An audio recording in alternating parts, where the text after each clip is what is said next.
I'm autistic, and 782 days ago, I was held hostage while vacationing in Mexico. I was in Cabo San Lucas with my longtime girlfriend, my dad, and one of his friends. And the first 90% of the trip was fun, but not particularly exciting. We went snorkeling and fishing and stuff, sure, but most of our time was spent just hanging out at the resort pool and drinking watered-down margaritas. It was super relaxing up until the very end, when things got absolutely nuts. My dad and his friend had already left, so it was just me and my girlfriend down at the tip of Baja California. And we had to get back to the airport, which was about 2 hours north. So I booked this private shuttle through the resort. That afternoon, we packed our bags, had one last frozen margarita, and met the shuttle driver at the front of the resort. And there was only one guy and one shuttle out there, so I figured it must be him, right? But I wanted to make sure, so I said, "Hey, is this the shuttle for Frederick Johnson?" And he didn't really answer my question, but he gave me a firm nod and then said in perfect English, "I'll pop the trunk, you can put your bags in the back." Then he started driving us to the airport. And for the first 3/4 of the trip, everything seemed fine. We were taking a normal route to the airport and everything,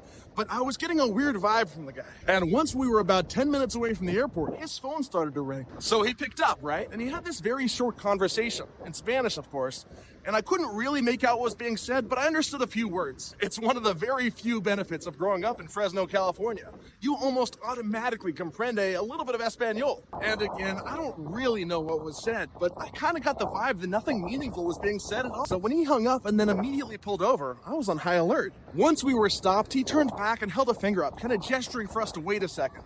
And then he started tapping into his Google Translate app because he was speaking seemingly perfect English just an hour earlier. But he held up his phone and it said, "Hey, you're not the people I was sent to pick up. I have to drop you off here." And here, mind you, was the side of a highway in the middle of nowhere. So I tried to explain to him, "No, we are the right people. We paid for this and you have to take us to the airport." And all of a sudden, he didn't speak any English at all. How about that?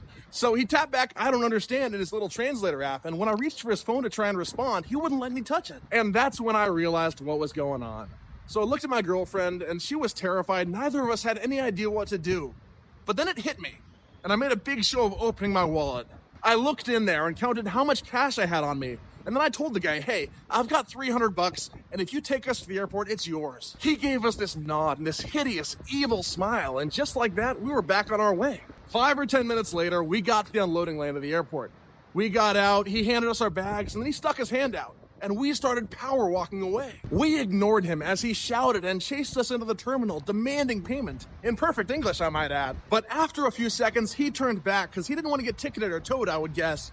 And we got on our flights without too much trouble. And the funniest part is that neither I nor my girlfriend had any cash on us at all. Guys, this is an honest-to-God true story. And if you enjoyed hearing it, I would really appreciate you hitting like and following along.